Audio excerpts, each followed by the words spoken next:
अस्सलाम वालेकुम, आप देख रहे हैं डॉन न्यूज़ में कमेज़बान अब्दुल गफ्फार और जनाब पुराम रीप्ले में आज हम बात करेंगे एक बार फिर पेरिस ओलंपिक्स के हवाले से। एक स्पेशल सेगमेंट आज हमने अरशद नदीम के हवाले से भी तरतीब दिया है और ख़ुद जेवलिन थ्रो के एक हमारे जो एथलीट हैं यासिर वो हमें ज्वाइन करेंगे, जो खुद भी ऑलरेडी पाकिस्तान के लिए एक मेडल जीत चुके हैं और फ्यूचर स्टार भी इंशाल्लाह हमारे होंगे।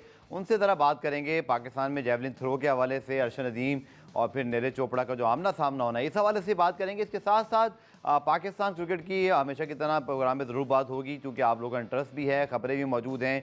वकार यूनिस के अपॉइंटमेंट के ऊपर मिक्स रिएक्शन आ रहा है, कुछ लोग इसे अच्छा करार दे रहे हैं, कुछ के ख्याल में वो पहले भी जो है वो बहुत दफ़ा पीसीबी में आ चुके हैं, तो क्या इस बार उनकी बारी कामयाब हो सकेगी। इसके साथ साथ हम बात करेंगे पेरिस ओलंपिक में जो मेडल्स की दौड़ है जिसमें चाइना जनाब अब लीड ले चुका है 7 गोल्ड मेडल के साथ, और इसी तरह जापान के भी 7 गोल्ड मेडल हैं। तो जापान और चाइना की जनाब डोमिनेंस जारी है और साथ होस्ट नेशन फ्रांस भी जो है वो पीछे हैं, ज़्यादा पीछे नहीं है और 6 गोल्ड मेडल के साथ वो भी नंबर 3 पे मौजूद है। तो पुराने इस हवाले से हम तफसीली बात करेंगे इन तमाम मौज़ूआत पर, लेकिन पहले आप देख लीजिए रीप्ले हेडलाइंस। तो जनाब आपने रीप्ले हेडलाइंस देखी और हमारी कोशिश होती है कि ना सिर्फ पाकिस्तान बल्कि इंटरनेशनल तमाम हेडलाइंस जो है वो आपके साथ और अपडेट शेयर की जाए। तो ज़रूर हमें रोज़ 5:05 पर ज्वाइन करें इन तमाम हेडलाइंस और फुटेजेस को देखने के लिए, वीडियोस को देखने के लिए। जनाब पेरिस ओलंपिक की तरफ दोबारा बढ़ते हैं और मेडल्स की दौड़ जारी है। इस पर जापान और चीन के दरमियान सख्त मुकाबला है और इसी तरह फ्रांस भी जो है ज़्यादा पीछे नहीं है। आप रिपोर्ट देखिए आज और कल होने वाले जो मुकाबले हैं उनके नताइज और मेडल्स की दौड़। तो जनाब ओलंपिक की अपडेट इसी तरह पुराम रीप्ले में आपको हम फराहम करते रहेंगे, तो रोज़ आप देखिए पुराम रीप्ले और इसमें स्पेशली मेडल्स की दौड़ के हवाले से। पाकिस्तान की जनाब स्ट्रीट चैट फुटबॉल टीम एक मरतबा फिर नॉर्वे कप में मौजूद है और पाकिस्तान का नाम रोशन कर रही है। आपको याद है कि इससे पहले भी ये टीम पाकिस्तान के लिए काफ़ी फतूहात हासिल कर चुकी है और जनाब इस टीम ने ग्रुप मैचेस में इस बार तमाम टीमों को जो है वो शिकस्त दे दी है। और पाकिस्तान का यूरोप का सबसे बड़ा ये यूथ फुटबॉल टूर्नामेंट है जिसके प्ले ऑफ मरहले के लिए जो है वो पाकिस्तान ने क्वालिफाई भी कर लिया। और इसी तरह पाकिस्तान ने जो नॉर्वे का क्लब है ओसेस्टी उसको जो है वो 3-1 से शिकस्त दी। और कौमी स्ट्रीट फुटबॉल टीम के कप्तान मोहम्मद अदील का मैच के बाद कहना था कि हमने भरपूर प्रैक्टिस की हुई है और हम चाहते हैं कि हम ये टूर्नामेंट जीते। कौमी street football child football team Norway cup 2023 में रनर अप रही थी और आप देख सकते हैं कि ये बच्चे गो के पाकिस्तान फुटबॉल में इंटरनेशनली सतह पर तो इतना आगे नहीं है, लेकिन हमारी स्ट्रीट चाइल्ड फुटबॉल टीम हमेशा पाकिस्तान का नाम जो है वो बुलंद करती है। और एक बार फिर इस टीम ने ग्रुप मैच में तमाम टीमों को शिकस्त देकर प्ले ऑफ मरहले में क्वालिफाई जो है वो कर लिया है और उम्मीद करते हैं कि last time Pakistan runner up रही थी और इस बार पाकिस्तान टीम ट्रॉफी जीतने में कामयाब रहेगी। पुराने ब्रेक शामिल करते हैं, ब्रेक से वापस आकर पाकिस्तान क्रिकेट के हवाले से बात करेंगे। पाकिस्तान के साबिक टेस्ट क्रिकेटर अब्दुल रऊफ हमें ज्वाइन करें।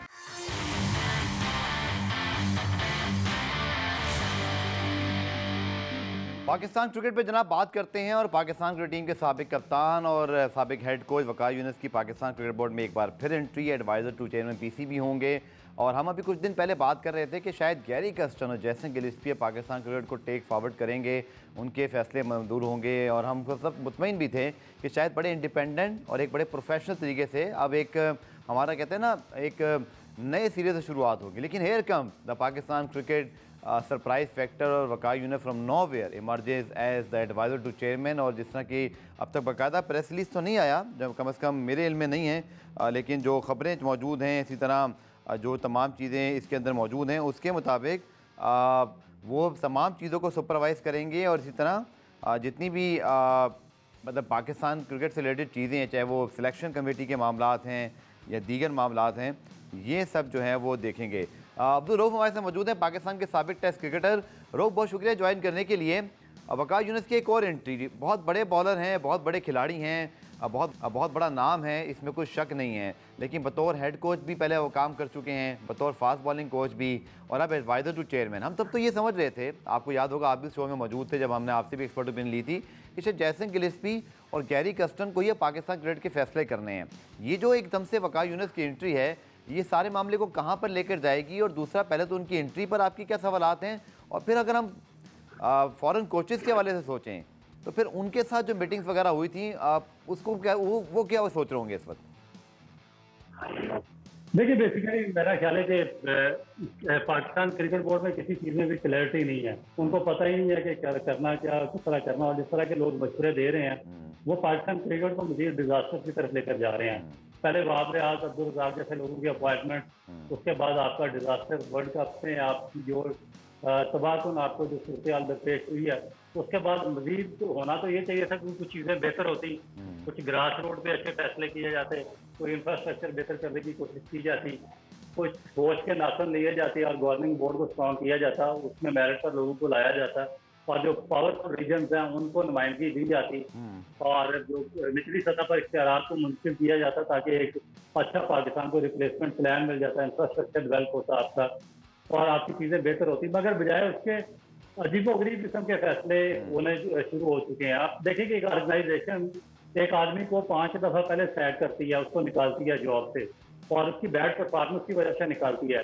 डजंट मैटर कि उसका कितना बड़ा नाम है, उसने पास्ट में क्या कारनामे अंजाम दिए, क्या किया ना या नहीं किया, मगर उसके बाद जो उस ऑर्गेनाइजेशन ने उसको 5 दफ़ा हायर किया है और बगैर मेरे ख्याल में बगैर किसी एजुकेशन के, बगैर किसी कंप्यूटर उसके एक्सपीरियंस के उनको हायर किया गया था, वो भी रॉन्ग था। और अभी एक्सपो 6ठी या 7वीं दफ़ा एक दफ़ा फिर जॉब अपॉर्चुनिटी फ्राहम कर दी गई है कि आप अगर पाकिस्तान क्रिकेट की जो तबाह होती है सूरत हाल है उसको मजीद तबाह करें। तो इस तरह के जो फैसले होंगे वो कभी भी ना तो पायदार हो सकते हैं, ना पाकिस्तान क्रिकेट को आगे लेकर जा सकते जी हैं, जी। क्योंकि ये शॉर्ट टर्म गोल होते हैं। शॉर्ट टर्म गोल में ये होते हैं कि आप छोटे छोटे डिसीजन लेते हैं, छोटे फैसले करते हैं, आपकी प्लानिंग 1-2 महीने 3 महीने से आगे नहीं चलती।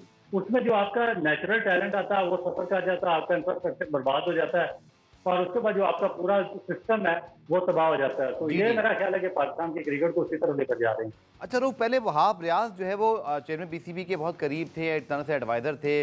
आपको याद है इससे पहले मोहम्मद हफीज़ जो है वो ज़का अशरफ साहब के बड़े करीब रहे। तो उस लिहाज से तो क्या एक एक्सपीरियंस आदमी जो कि पाकिस्तान का बहुत बड़ा नाम है, अगर वो इस बार कोचिंग की जगह सिर्फ डोमेस्टिक क्रिकेट और एडवाइज़र के तौर पे आया है, उनकी कोई इन्वॉल्वमेंट नहीं होगी डायरेक्टली पाकिस्तान टीम के साथ, तो क्या एक आर्गूमेंट है कि क्या वक़ार यूनुस इसके लिए एक अच्छी चॉइस हैं और शायद वो पाकिस्तान क्रिकेट के हवाले से वो फैसले जो शायद मोहसिन नकवी साहब को खुद लेने थे या किसी और से पूछ के करते हैं, अब किसी को जॉब ऑफर हुई है, आपकी क्या राय है? वक़ार यूनुस बतौर कोच तो चलने की अलग डिबेट थी, बट बतौर एडवाइज़र और बतौर क्रिकेट एडमिनिस्ट्रेटर के तौर पर जिनका एक्सपीरियंस भी बहुत ज़्यादा है, तो क्या मैं ये नहीं कह रहा चले वक़ार यूनुस के अलावा कोई क्रिकेटर अपना रोल प्ले नहीं कर सकता इसके हवाले से, बजाय इसके कि हम डायरेक्ट चेयरमैन के फैसलों पर निसार करें? बिल्कुल कर सकता हूँ। देखिए मेरा ख्याल है कि करना भी चाहिए, मगर आपको देखें कि आपके सामने हमारे हमसाया मुल्क की मिसाल है। आपकी एजुकेशन तो होनी चाहिए उस लेवल की, आपने कोई डेवलपमेंट का काम तो किया करना चाहिए आपको निचले लेवल पे। आपको जिस रीजन ने, जिस शहर ने, जिस इलाके में प्रोड्यूस किया है, तो आपको बिल्कुल एक नीचे से ला के जमीन से आसमान की बुलंदियों तक पहुंचाया है, आपने वापस उसको क्या दिया? वहां पर आपने डेवलपमेंट का क्या काम किया? कोई एक बंदा आपने अपने पूरे रीजन में डेवलप किया? कोई एक बच्चा है जो आप जिसको आपने अपनी कोचिंग में जिसको फायदा हुआ? कोई मैनेजमेंट का काम, कोई एजुकेशन, कोई मैनेजमेंट की एजुकेशन आपने ली है? अगर नहीं ली तो फिर जो आप, मैं तो बड़े नाम को मानता ही नहीं हूँ सिरे से। मैं ये बात नहीं कर रहा कि मैं नहीं मानता, पूरी ठीक है। दुनिया नहीं मानती, क्योंकि वो कहते हैं अगर आपने क्रिकेट खेल लिया है या कोई भी स्पोर्ट्स किया तो वो आपने नेचुरल टैलेंट से खेली है। आपने कभी देखा मैराडोना से बड़ा दुनिया में कभी कोई फुटबॉलर आया है? कभी आपने देखा कि अर्जेंटीना जो फेडरेशन है उसका मैराडोना को प्रेसिडेंट या सेक्रेटरी या जनरल सेक्रेटरी बनाया गया? क्योंकि वो उसकी फील्ड थी, वो आया था नेचुरल टैलेंट पे। नेचुरल टैलेंट से हाँ, मैराडोना भी कोच रहे खेला, उसके बाद पेले अपनी भी टीम खेले, के वो। रोनाल्डो भी खेले, मेसी भी खेले। मगर अगर आपने मैनेजमेंट की फील्ड में आना है, अगर आपने कोचिंग के शोबे में आना है, तो उसमें आपको सर्टन क्वालिफिकेशन चाहिए, आपको एजुकेशन चाहिए। आपके पास क्या क्वालिफिकेशन है, क्या डिग्री है, आपके पास कौन सी डिग्री है या कौन सी क्वालिफिकेशन है जिस पर आप आगे जाकर मैनेजमेंट के काम ठीक है। उस में लेकर जाएंगे, या आपका पास्ट एक्सपीरियंस उसमें क्या है? जब आपके पास जीरो एक्सपीरियंस है तो फिर आगे रिजल्ट भी जीरो निकलेगा। पुराने में ब्रेक शामिल करते हैं, ब्रेक से वापस आकर फिर मज़ीद बात करते हैं। पुनः रिप्ले में खुशामदेद। हम बात करें जनाब पाकिस्तान क्रिकेट बोर्ड में वक़ार यूनुस की एक और एंट्री। अब्दुर्रऊफ़, हमने बात की थी ब्रेक से पहले कि जो फॉरेन कोचेज़ हैं जिस हवाले से उनको बुलाया गया, जैसे गिलस्पी को तो पहला असाइनमेंट अभी बांग्लादेश के खिलाफ सीरीज़ में है, गैरी कर्स्टन वर्ल्ड कप में सब कुछ देख कर आए।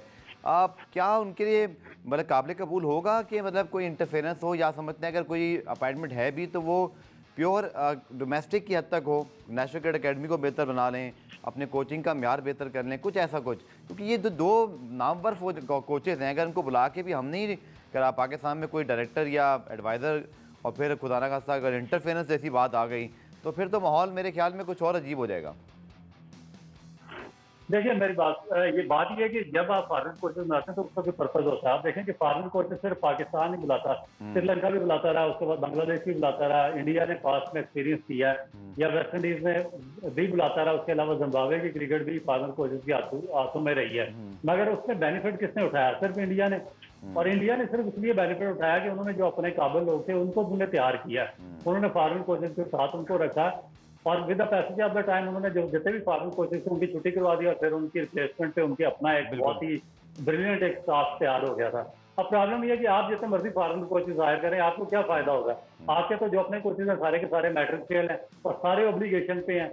सब किसी का कोई रिश्तेदार है, किसी जिस तरह पिछले 20-25 साल में आपने कोचिंग का सिस्टम चलाया पाकिस्तान में और कोचिंग एजुकेशन प्रोग्राम, ये लोग तो क्रिमिनल थे, आपने उनको बड़े बड़े ओहदों पर लगाया हुआ है। तो वो तो आगे उनके साथ फॉरेन कोचेस रखें या कोई भी कोचेस रखें, वो तो उनको फायदा ही कोई नहीं हो रहा। ना वो इस काबिल है कि वो इंटरनेशनल बाहर जाकर कोचिंग कर सकते हैं। उसके बाद जो आप डायरेक्टर लगाते हैं उनकी इतनी ग्रिप ही नहीं है। ना उन्होंने एडवाइजमेंट में काम किया, ना उन्होंने इंफ्रास्ट्रक्चर डेवलपमेंट पे काम किया, ना उन्होंने कुछ इस तरह की प्लेयर की साइकोलॉजिकल अपब्रिंगिंग पे उन्होंने काम किया, ना उनका एडमिनिस्ट्रेशन का कोई एक्सपीरियंस है, ना उनकी क्वालिफिकेशन है। तो आपने बस पकड़ पकड़ के एक बारी देनी थी, आपको आईसीसी फंडिंग देता है, आपने ओब्लाइज करना था 5वीं 6वीं 7वीं बार, तो आपने ओब्लाइज कर दिया। तो जब आपके पर्पज ही ये होंगे तो फिर आगे उसके रिजल्ट जीरो ही बरामद होंगे। ठीक है, आखिर में रोब अगर मैं आपसे पूछूं कि ये सारी सूरत हाल जिस तरफ जा रही है, इसमें अब होना क्या चाहिए? मतलब कि ये जो रोज़ डिफाइनेशन है, फिर इसी तरह बात करते हैं। दूसरा मैं आपसे ज़रूर सवाल पूरा करूंगा इंडियन टीम के हवाले से। हमने देखा पाकिस्तान एक बिल्कुल जीता हुआ मैच हारा, फिर साउथ अफ्रीका फाइनल में एक जीती पोजीशन से हार गया। कल श्रीलंका ने तो हद ही कर दी कि उनके पास भी 12 गेंदों पर 10 रन थे। रिंकू सिंह 19वां ओवर कर रहे हैं, सूर्य कुमार यादव ज़िंदगी में पहली बार बॉलिंग करने आते हैं, लेकिन जो कुछ कर रहा है भारत, वो कहते हैं ना बस वो हाथ लगाओ सोना हो जाए चीज़, वो वाली बात है। ये क्या 90s की जो पाकिस्तान टीम थी, ऑस्ट्रेलिया 2000s की टीम जो एक कहीं से भी मैच जीत जाया करते थे, ये भारत के खिलाफ टीमें जीते हुए मैच जिस तरह हार रही है, मैं इसका क्रिकेटिंग रीज़न आपसे पूछूं, क्या साइकोलॉजिकली उन्होंने इतना मतलब एज ले लिया तमाम टीमों पर कि टीम उनके खिलाफ जीतते जीतते भी हारने लग जाती है, या महज ये 3 मैचेस इत्तफाकात हैं? देखिए एक मोमेंटम होता है, जब विनिंग और लूजिंग एक मोमेंटम है। जब आपका मोमेंटम बिल्ड हो जाता है तो फिर आप आज ऐसे मराइल पे जीत जाते हैं जब आप सोच भी नहीं सकते कि आप मैच जीत सकते हैं, तो आप से निकल कर फतह की तरफ चले जाते हैं। आपके सामने पाकिस्तान की मिसाल है कि पाकिस्तान जब 90s में था तो पाकिस्तान बिल्कुल एक लूजी रंगड़ी टीम के साथ पाकिस्तान 92 का वर्ल्ड कप जीत गया था। उससे पहले भी आप देखें कि जब वेस्ट इंडीज की टीम थी तो उनके एक पावर थी और उनके खौफ से बादशाह में आधा मैच तो हार जाया करते थे और वो इस तरह मैचेस वगैरह जीत जाते थे। तो इंडिया ने with the passage of the time अपनी क्रिकेट को बिल्ड किया, कोचिंग स्टाफ को बिल्ड किया, मैनेजमेंट को बिल्ड किया, रिप्लेसमेंट प्लान को बिल्ड किया, जो उनके डोमेस्टिक स्ट्रक्चर था, आईपीएल थी, उसको बहुत बिल्ड किया उन्होंने, उस पर इन्वेस्ट किया, जो अपने जो उनके काबिल तरीन लोग थे उनको उन्होंने अपॉइंट किया। और एक और जो सबसे इंपॉर्टेंट चीज ये है कि उनमें से कोई एक उनका साबिक लेजेंड या क्रिकेटर ऐसा नहीं था जिससे इंडियन नेशनलिटी ठुकराई हो और वो जाकर से ऑस्ट्रेलिया की या इंग्लैंड की या अमेरिका की नेशनलिटी ले ली हो। वो सब ने वहाँ पर इंडिया में काम किया, हाईली एजुकेटेड है वो, और उन्होंने एक ट्रैक पे लगा दिया इंडियन क्रिकेट को। हमारे जो फॉरवर्ड जो फास्ट एक्स लेजेंड्स है उन्होंने हमारी क्रिकेट को या क्रिकेट बोर्ड को क्या दिया? उन्होंने जस्टिस ह्यूमन रिपोर्ट दी, उन्होंने डर्टी लॉबिंग दी, उन्होंने डर्टी सियासत दी, उन्होंने रिश्तेदारियां दी, उन्होंने ऑब्लिगेशन दी, उन्होंने टीम के अंदर सियासत को फरोग दिया, और उसके बाद जो कंट्रोवर्सीज थी उनकी वजह से आई हैं। तो जो मेन चीज थी जिसकी तरफ उनको जाना चाहिए था वो एजुकेशन थी, उसमें बिल्कुल सिफर है। और उसके बाद जो आपकी और जो चीज इंपॉर्टेंट चीज ये है कि उनमें से अक्सरियत ने पाकिस्तान की नेशनलिटी को ठुकरा दिया और वो जाके फॉरन नेशनल हो गए, और फिर पाकिस्तान क्रिकेट बोर्ड उनको बार बार ओब्लाइज कर रहा है। तो ये है असल फसाद के जड़ जो आकर आपकी क्रिकेट को बर्बाद कर रहे हैं। ठीक है, आखिर में बांग्लादेश की टेस्ट सीरीज आ रही है, रऊफ और पाकिस्तान टीम की अनाउंसमेंट शायद अगस्त के पहले हफ्ते में होनी है, उसके बाद कैंप लगेगा।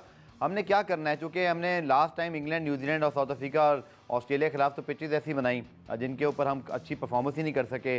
बांग्लादेश की स्ट्रेंथ उनकी ज़रूर स्पिन डिपार्टमेंट है, हमारे पास फास्ट बॉलर अच्छे हैं। करना क्या चाहिए? दूसरा ये बातें भी हो रही है कि सीनियर खिलाड़ी को शायद रेस्ट करवाया जा सकता है, हालांकि वर्ल्ड टेस्ट चैंपियनशिप का ये हिस्सा है और हमें बहुत ये पॉइंट्स की ज़रूरत है। तो आपके ख्याल में वैसे भी हमने कौन सी क्रिकेट खेली है, क्या ये आइडिया ठीक होगा कि हम बिल्कुल जो है वो तमाम अपने फास्ट बॉलर को स्पेशली रेस्ट करवा दें या किसी बैट्समैन को या बाबर आजम को, या बजाय इसके कि हम वर्ल्ड टेस्ट चैंपियनशिप को आईसीसी का इवेंट समझ के, फ्लैगशिप इवेंट समझ के उसकी अहमियत को समझें और पूरी फुल स्ट्रेंथ टीम खेलनी चाहिए? देखिए, इसमें 2 चीज़ें करी जाइए। जो तो आपके बैट्समैन है, जो पिछले 4 साल से फ्लॉप हुआ, जितनी बड़ी सीरीज़ हुई है, टेस्ट सीरीज़, चाहे इंग्लैंड के खिलाफ होम सीरीज़ हुई है, न्यूज़ीलैंड के खिलाफ होम सीरीज़, ऑस्ट्रेलिया के खिलाफ होम सीरीज़ हुई है आपकी, या आपकी अवे सीरीज़ हुई है ऑस्ट्रेलिया में या दूसरे कंट्रीज़ में, जी, जी। जिनमें सब कुछ शिकस्त हुई है। और उसके बाद जब आपका जो वर्ल्ड कप हुआ, एशिया कप हुआ T20, उसमें जो जितने आपके बैटर्स थे, सब के सब बुरी तरह फेल हुए। उनमें से किसी एक बैटर को कैप्टन बाबर आजम समेत पाकिस्तान टीम के अंदर नहीं होना चाहिए। आपको अगर आपने रिप्लेसमेंट तैयार करना तो आपको ब्रेव डिसीजन लेने होंगे। सारे के सारे जितने यंगस्टर्स हैं फर्स्ट क्लास के, जिन्होंने परफॉर्मेंस दी है पिछले 4-5 साल में, उनकी कैटेगरीज बनाए और उन सबको एक ईजी टूर है बांग्लादेश का, उनकी ईजी बॉलिंग लाइन है, उसके खिलाफ जो अपने यंगस्टर्स हैं उनको चाहते हैं, इन सब की छुट्टी करवाएं। दूसरा, जो आपके बॉलर्स हैं, फास्ट बॉलर, जो अपने अपने आप को सारे, कोई कैप्टन बना फिरता है, कोई क्या बना फिरता है, कोई क्या सुपरस्टार बना फिरता है, और 3 फॉर्मेट के इन्होंने कॉन्ट्रैक्ट लिए हुए हैं, इन सबको ट्राई करें। इनको तीनों टेस्ट मैच बांग्लादेश के खिलाफ यहाँ पर खिलाने चाहिए, ताकि इनकी फिटनेस का टेस्ट हो, इनकी जो एबिलिटी है उसका टेस्ट हो, और इनका पता चले कि ये कितने पानी में है और इनकी फिटनेस का लेवल क्या है और इनके अंदर कितनी क्वालिटीज है एज ए फास्ट बॉलर। इनको पूरे 3 मैचेस खिलाने चाहिए फास्ट बॉलर को, और जो बैट्समैन है उन सबको रेस्ट देकर, जैसे आपके नए लड़के उनको खिलाना चाहिए। अगर आप ये करने में कामयाब हो गए तो आपकी क्रिकेट काफी बिल्ड हो जाएगी। अगर इससे भी पाकिस्तान क्रिकेट बोर्ड की टांगें कामती रही ऑफिशियल की, और वो किसी सीनियर प्लेयर को रेस्ट देने में कामयाब ना हुए और फास्ट बॉलर को रेस्ट दे देकर उनको ऑब्लाइज करते रहे, तो फिर पाकिस्तान क्रिकेट उसी जगह पे जाके खड़ी होगी जहाँ पे आप और मैं देख रहे हैं। बिल्कुल ठीक है, बहुत बहुत शुक्रिया अब्दुल रऊफ। और बांग्लादेश के खिलाफ 2 टेस्ट मैचेज हैं, फिर इंग्लैंड की टीम ने आना है, तो यकीन तौर पर पाकिस्तान का focus world test championship. Pakistan की टीम अब 5वीं पोजीशन पर पहुंच चुकी है। पुराने में ब्रेक शामिल करते हैं, ब्रेक से वापस आकर अर्शद नदीम के हवाले से कुछ बात करेंगे शॉर्ट कमर्शियल ब्रेक के बाद।